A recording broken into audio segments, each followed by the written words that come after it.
Olá, pessoal do segundo ano. Então, hoje em Biologia nós vamos usar o livro didático nas páginas 33 a 37 e o de atividades da 22 até a 24. Na página 24 é para realizar somente o exercício número 8. Os exercícios que vêm depois é de outro conteúdo, então a gente só vai fazer depois, quando a gente vê este conteúdo, tá bem? Bom, na página 33 do livro de vocês, está falando sobre o filo cordado, tá? Então, o que é o filo cordado? São os que apresentam um cordão dorsal, tá? Que a gente vai chamar de notocorda e depois de coluna vertebral, tá?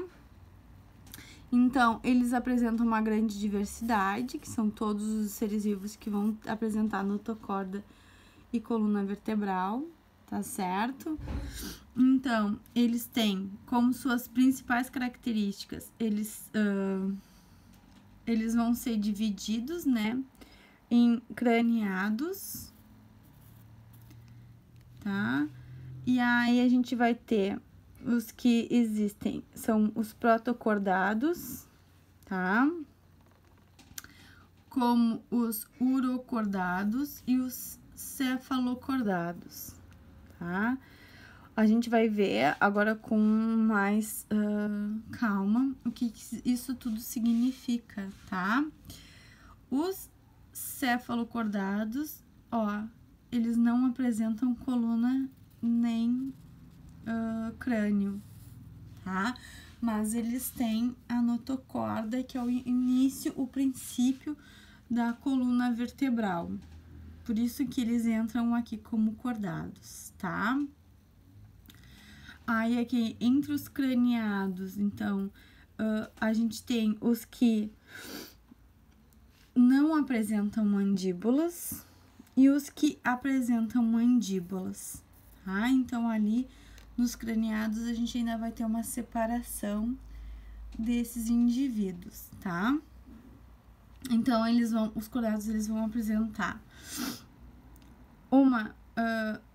aspectos embrionários, no caso, uma simetria bilateral, tá? Eles são triblásticos, então eles têm a formação dos 3 tecidos, eles vão apresentar celoma, eles são deuterostômios, tá? E vão formar uma segmentação, ok? Eles vão apresentar também o tubo neural dorsal, uma notocorda, fendas faríngeas, cauda muscular pós-anal. Em que momento isso? Tá? No início da vida, tá? No caso dos seres humanos, quando é que a gente tem fenda faríngea e cauda muscular? No momento que nós somos fetos, que nós somos embriões, tá? Então, aqui tá mostrando uma representação de um embrião, de um cordado. Então, o embrião, eles são muito parecidos. Então, as fendas faríngeas, que é por onde vai ter a respiração, né? Que eles vão estar num ambiente que eles precisam das fendas para respirar. A boca, o ânus. Então, aqui a gente tem a formação, né, num processo de sistema digestório, o intestino, o coração, a faringe aqui, ó, por isso que as fendas branquiais são faríngeas, porque elas ficam na faringe, onde vai se transformar a faringe depois. Nós temos a cauda, que eu falei pra vocês. Nós temos cauda, nós seres humanos temos em relação ao embrião, sim, né? Depois, conforme o embrião vai se desenvolvendo, essa cauda, ela vai se retraindo e vai sumindo. E a gente vai ficando somente com o ossinho lá do cóccix. Mas a gente tem cauda, sim, em momento de embrião, tá? Aqui são os músculos, né? Metamerizados, então, um músculo ali da parte dorsal. A notocorda aqui, ó, que vai se transformar depois na nossa coluna vertebral, ela vai abraçar essa parte do tubo neural, né? Que o tubo neural seria o início dos nervos e aqui o encéfalo, tá? Então, aqui é um embrião que vai sofrer modificações conforme a sua espécie, com relação, né, ao seu desenvolvimento. Então, aqui são as características gerais lá dos cordados. Então, tubo neural oco, né? Então, ele é o tubo nervoso, né, que vai formar lá todos os nossos nervos. Origina-se da ectoderme e acompanha dorsalmente a notocorda. Depois, quando a gente tiver a mudança da notocorda para a coluna vertebral, ele vai ficar lá dentro da coluna vertebral, tá? Aí que diz, durante a fase embrionária. A extremidade anterior do tubo neural dilata-se, originando os órgãos do encéfalo, né? Então, vai ser a formação ali no nosso encéfalo. Enquanto que a região posterior vai lá terminar com vai fazer a coluna espinhal, né? A nossa coluna vertebral, a parte nervosa que tem dentro da coluna vertebral, que seria a coluna espinhal. A notocorda, então, ela é de origem mesodérmica, tá?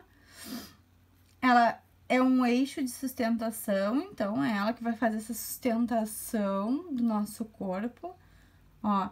Ela corresponde a uma haste consistente, tubular, flexível, né? Mais flexível no embrião do que nos seres adultos, ok? Ligada a uma linha mediana dorsal, né? Linha mediana dorsal do corpo. Geralmente de origem cartilaginosa, então nesse período aqui é só cartilagem, depois que vai se modificar em ossos, tá? Localiza-se entre o tubo neural e o tubo digestório, ó. Tá? O tubo digestório aqui e a notocorda aqui. Nos vertebrados é substituída pelas vértebras, ó, pela coluna vertebral que a gente estava falando, ok? O eixo central do exoesqueleto. Então, ele é o centro ali do corpo do indivíduo. Fendas faríngeas, que eu falei para vocês, então, ó, fase embrionária dos cordados caracteriza-se por apresentar essas fendas faríngeas do lado da faringe, que eu mostrei para vocês já na imagem. Quando as paredes dessas fendas são ricas em capilares, elas realizam as trocas gasosas entre o sangue e o ambiente aquático. Lembre que o embrião ele vai estar num ambiente líquido, tá? Tanto os que estão dentro do ovo quanto os que estão lá na placenta, tá certo? Mantendo essa função nos cordados adultos, protocordados adultos, ó. Então, os protocordados, eles vão continuar tendo as fendas faríngeas, tá? Nos peixes, as fendas branquiais associam-se às brânquias, possibilitando a oxigenação do sangue. Tais fendas, no entanto, desaparecem nas espécies que respiram por pulmões. Então, lembrem que nos indivíduos lá da Terra, que vão respirar com pulmões, elas vão se transformar, né? Vão se fechar, vão se transformar, desculpa, gente, lá nos alvéolos pulmonares, na formação toda da árvore pulmonar. Cauda muscular pós-anal, então, nos embriões, ela vai apresentar um alongamento posterior, que foi aquilo ali que eu mostrei pra vocês, que se estende além do ânus, ela tapa o ânus, tá? Essa estrutura pode permanecer ou desaparecer, e aquilo que eu falei pra vocês, o vestígio em nós é o cóccix, o ossinho do cóccix, tá? Sistemática dos cordados. Então, o filo cordato ele é dividido em 3 subfilos: urocordata, cefalocordata e craniata, tá? Então, vai depender da apresentação do crânio, tá? Primeiro se vai ter ossos no crânio e depois com relação à abertura mandibular. Aí aqui para nós fala que, que pelo fato de não apresentarem crânio nem vértebras, como ocorre na maioria dos vertebrados, os representantes dos 2 primeiros filos são denominados protocordados, tá? Então, o urocordata e o cefalocordata, eles são chamados de protocordatos. Bom, mas se eles não têm crânio e não têm vértebras, por que eles são chamados de cordados? Porque eles vão ter a notocorda, tá? A notocorda que aparece para nós lá na fase embrionária, esses indivíduos eles vão ter. Um deles vai perder, outro vai permanecer, tá? Então, o filo urocordata, eles apresentam, então, a notocorda reduzida, tá? Que se encontra apenas na cauda da larva. Ó. Nesse sufixo existem cerca de 3.000 subfilos, existem cerca de 3.000 espécies que se caracterizam, tá? Então, eles são pequenos, eles vão aprender a ter uma vida livre na fase larval e depois, quando adultos, eles vão ser fixos, tá? Os adultos, eles vão apresentar um corpo em formato de túnica, tá? Ó. Aqui, ó, aqui é a representação dele em fase larval e aqui a representação do indivíduo, uma foto do indivíduo adulto, tá? Então, ele lembra a gente um porífero, tá? Bom, então, ele vai ter esse corpo em forma de túnica, tá? Ó. Polissacarídeo semelhante à celulose, então é uma estrutura dura que reveste o corpo, tá bem? Por esse motivo são conhecidos como tunicados, porque eles têm essa estrutura. Na fase larval, então, eles vão ter aqui a apresentação do cordão nervoso, a cauda, a notocorda e as fendas faríngeas, estão vendo? Quando adulto, ele já se modifica mais.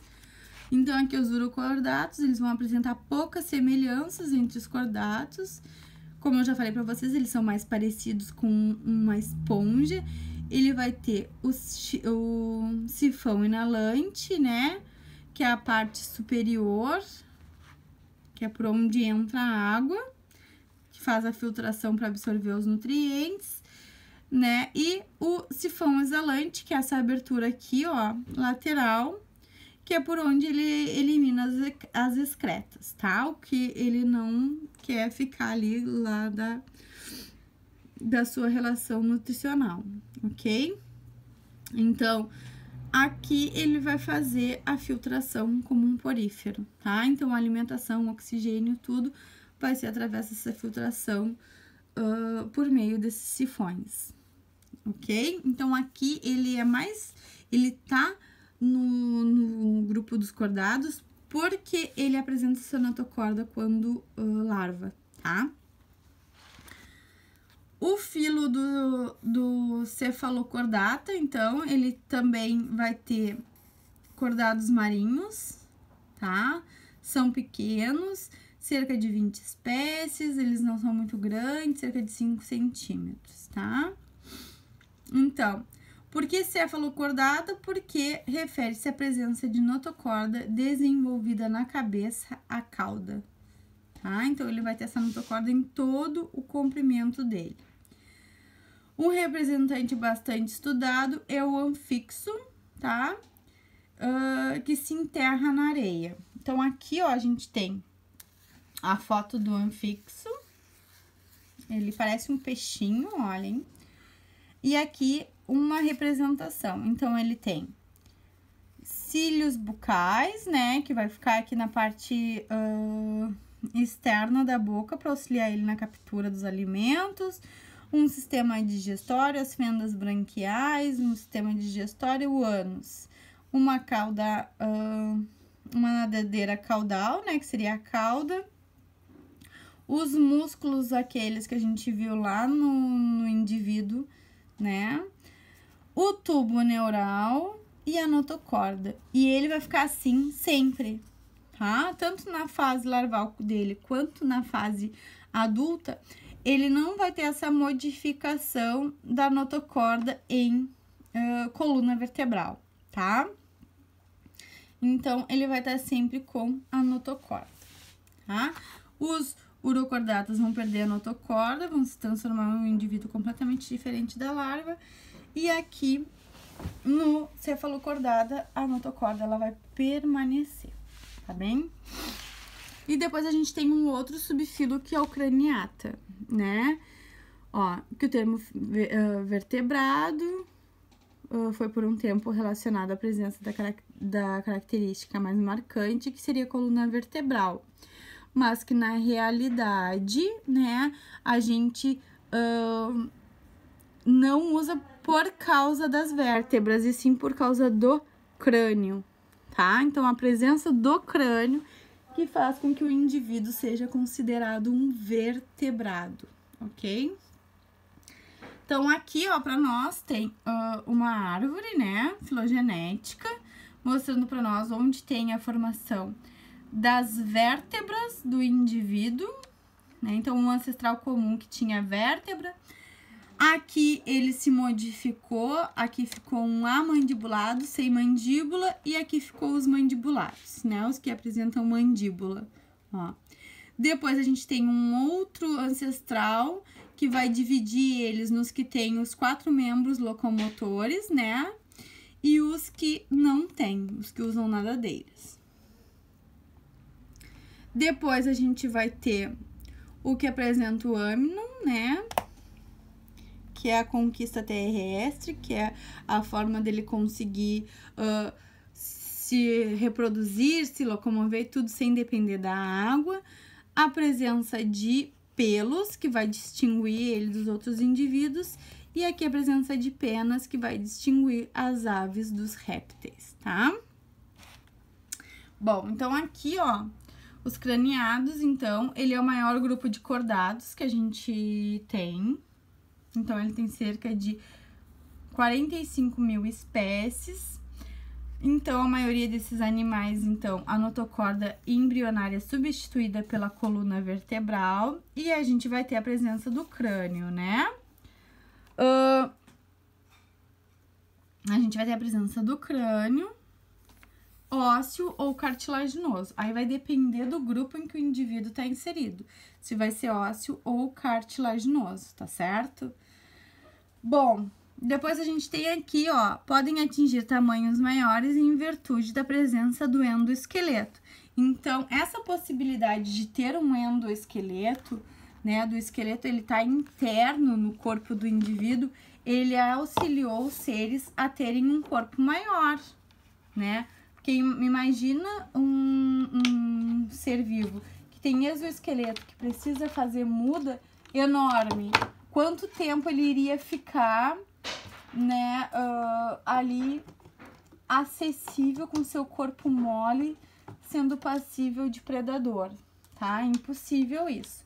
Então, a presença dessa coluna, dessas vértebras, desses ossos, né, desse esqueleto interno, ele auxiliou também para o aumento de tamanho dos indivíduos. Bom, então o que a gente vai ter, tá? Nos vertebrados, uma caixa craniana, que vai proteger o encéfalo. As vértebras, que elas são separadas por articulações, as nossas vértebras, elas se movimentam, elas são móveis, né? Uma medula espinhal, né?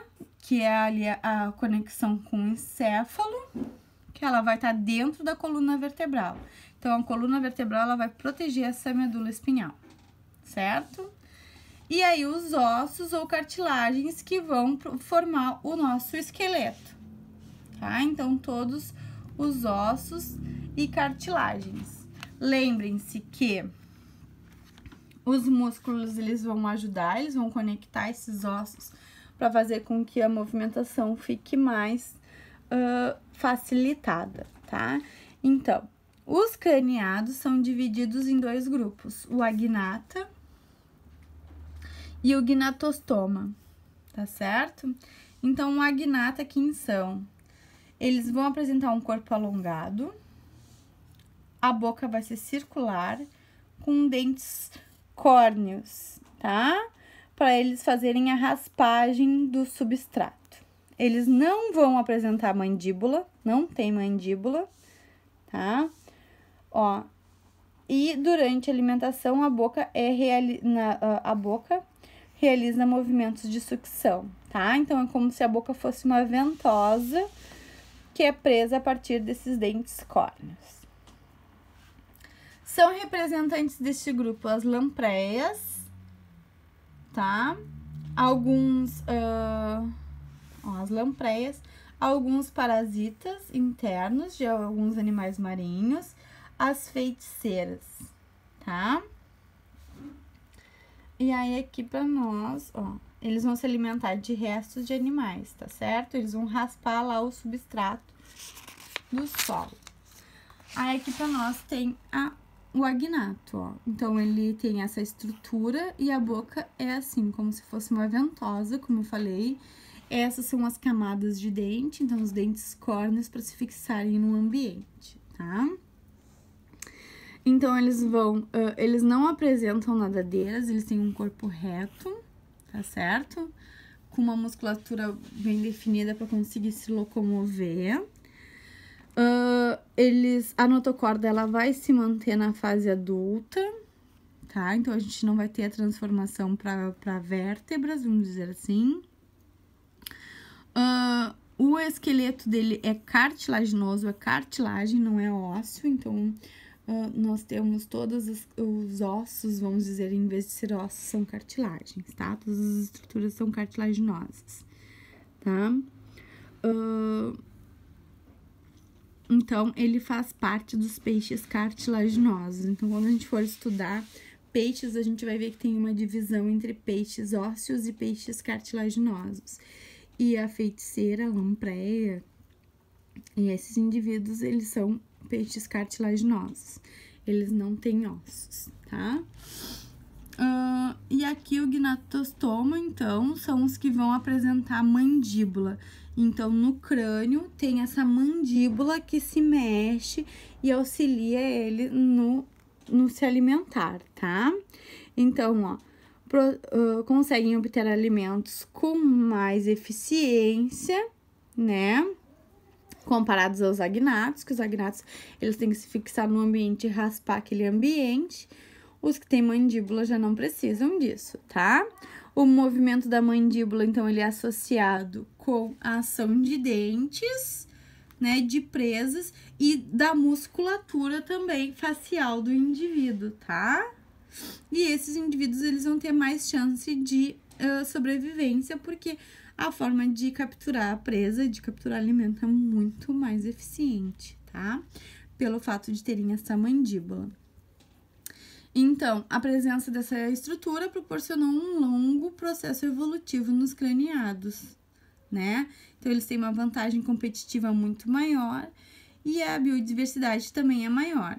E aí, aqui a gente tem os grupos dos agnatos, né? Dos gnatostoma, desculpa. Que são os cordados, os peixes, né?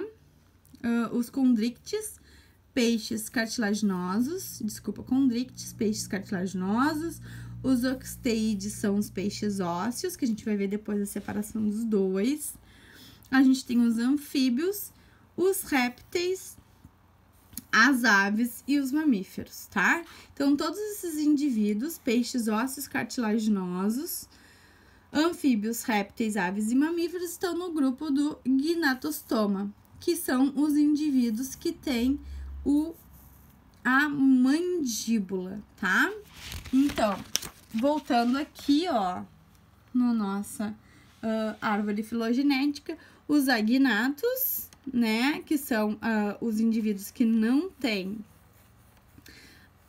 a musculatura, né, a mandíbula, e aqui, ó, todinho esses daqui são os gnatostomas, que vão ser os que apresentam, então, a mandíbula, né?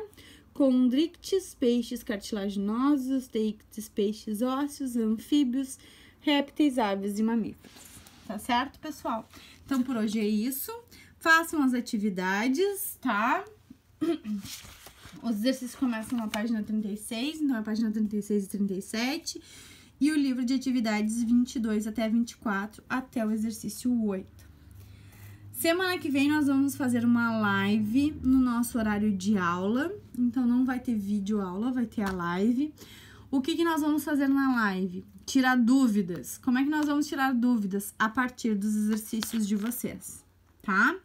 Então, as dúvidas que vocês tiverem nos exercícios que não conseguiram fazer ou que fizeram, mas não estão com 100% de certeza que tá certo, nós vamos tirar as dúvidas por ali, tá bem? Então, eu aguardo vocês na semana que vem.